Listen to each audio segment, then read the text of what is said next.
Catelyn Stark and Cersei Lannister are two of my favorite characters in A Song of Ice and Fire. And while on face value these characters might seem like they couldn't be any more different, considering they are on opposite sides of a war, I am here to declare the opposite, that these two characters are in fact quite similar in more ways than one. And these similarities begin before the book series even starts in the past. For example, both Cersei and Catelyn lose the man they are interested in the War of the Five Kings, and forced to marry someone that they did not intend to marry. Catelyn Stark is originally betrothed to Brandon Stark, Ned's older brother, but unfortunately Brandon is brutally tortured and killed by the Mad King. So after Robert's Rebellion, she is forced to marry Eddard Stark, and while this marriage would end up being a great and loving one, the fact still remains. Catelyn Stark was forced to marry a man that she did not want to marry originally. And the same thing happens to Cersei Lannister. Cersei was always interested in Rhaegar Targaryen. She is absolutely obsessed with him, to the point where she even wears his colors and actively thinks about him during the main series.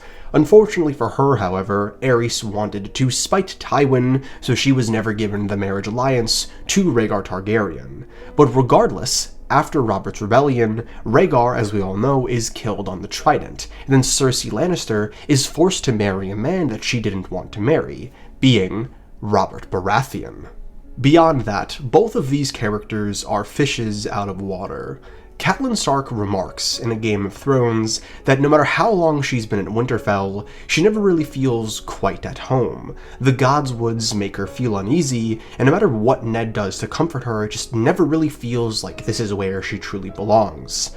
Cersei Lannister is much the same. While Cersei enjoys aspects of King's Landing and definitely takes advantage of her role as queen, she never feels quite right at home. Her home has and always will be Casterly Rock. There's a certain uneasiness that she has in King's Landing that is very similar to the one that Catelyn Stark has in Winterfell. And while I'm not sure how intentional this was, both Cersei and Catelyn's names start with the letter C, and while this might not mean much, it definitely is funny. But where this gets really interesting is the fact that they are both mothers, and the way in which Ned thinks about Catelyn and Cersei is frankly quite interesting. Catelyn Stark is a character that above all else values and loves her family. Her family is what pushes her throughout the entire story. She will do anything for her children, even if it means murdering someone, like she does with Jingle Bells at the end of the Red Wedding. Now, we all know that Jaime Lannister pushes Bran out of a window at the end of Bran's second chapter. This is a vile and disgusting moment, where House Lannister, specifically Cersei and Jaime, attempt to murder an innocent child because they were having sex. But where this gets really complicated is when you take into account specifically why Cersei and Jaime decide to do this. They aren't just pushing Bran out of the window to protect their own asses. If word gets out that Jaime and Cersei are having an affair, their children's lives are forfeit. Cersei's children's lives are forfeit if Bran tells. Which is why when Ned Stark approaches Cersei and presses her with this information, she says this: "My son Bran." To her credit, Cersei did not look away. "He saw us. You love your children, do you not?"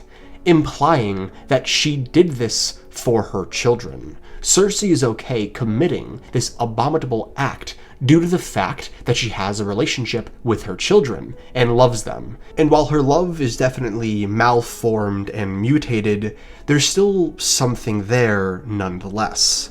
But what makes this scene truly so interesting in relation to the character of Catelyn is when Ned thinks of her after Cersei delivers this information. Ned thought, if it came to that, the life of some child I did not know, against Robb and Sansa and Arya and Bran and Rickon, what would I do? Even more so, what would Catelyn do?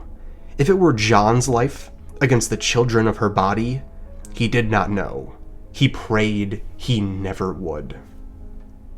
And this moment is just so fascinating, because it forces the reader to recontextualize everything that we thought was fact regarding the character of Cersei and Catelyn.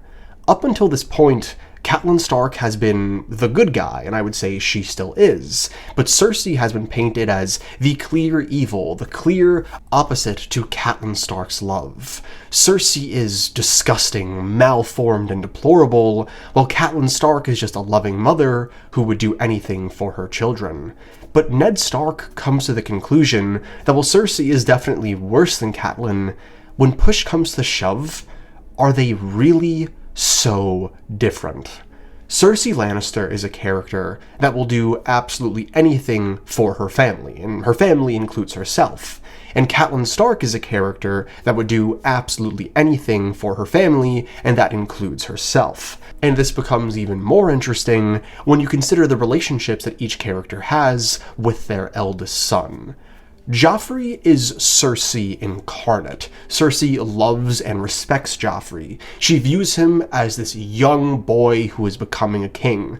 She worries for Joffrey, but also loves him. She misses him, and she just has such a close, emotional, motherly tie to her eldest son. And after she loses Joffrey at the Purple Wedding, it fractures her, it destroys her, and it's something that haunts her. And this is very similar to Catelyn's relationship with Robb Stark. As we know, Robb and Catelyn have one of the best dynamics in the entire series. Catelyn loves Robb. She looks just like him. She recognizes his strength, recognizes his courage. She sees the boy that is fighting to be a king. And after his death at the Red Wedding, it literally fractures her mind. It haunts her for the rest of her undead life. Both of these characters are fundamentally changed due to the relationship that they have with their eldest son. And then more so after that eldest son is murdered right in front of their eyes. And both characters undergo a really interesting transformation after their children are killed. Lady Stoneheart's transformation is quite obvious. Her throat is cut, her eyes have these deep, red, bloody marks down them, and a large portion of her hair has either been torn out or has been malformed into this white, dirty abyss that's been sitting in water for days. And something decently similar happens to Cersei at the end of A Feast for Crows and going into A Dance with Dragons. After the High Septon takes her, Cersei's head is shaved. She is tortured, stripped completely naked, and instead of being thrown into a river, she is thrown into the disgusting muck that is King's Landing. And to make this even more interesting, both characters get objectively worse after their death or partial death. When Catelyn Stark is revived as Lady Stoneheart, she is out for blood, and she is distinctly described as having eyes that pierce through people. She is cruel, cold, and more than anything, out for blood. And after Cersei's Walk of Atonement, Cersei's eyes are noted as being distinctly different, that there is this pain in them that wasn't there before, but more than anything there is a sharpness that is now present. And going into the Winds of Winter, Cersei Lannister has one goal: taking vengeance on every single person who has wronged her. Going into the next book, both Cersei and Catelyn have been reborn as these new characters, with their sole objective being blood. And just to list off a few more parallels that I found, both of their husbands die at the end of Book 1, leaving them widows. Both of them have daughters that are missing, that were forced out of their hands brutally. And finally, and most importantly, both of them are two of the most interesting, complex, and enjoyable characters that George R.R. Martin has ever created. They're also both really sassy and really, really funny. But with all that being said, if you've made it to the end of this video, thank you so much for watching. Please let me know down below in the comments what you thought about this video, and what kind of videos you would like to see from this channel in the future. I am currently working on a very long Jon Snow video that's I don't have an ETA for, but I promise it will be sooner rather than later. Thank you so much for the Patrons that are always supporting me. Thank you to the Discord server that is always talking to me. Thank you for all my friends who will follow me along this journey, and I sincerely hope to catch you in the next one. Peace.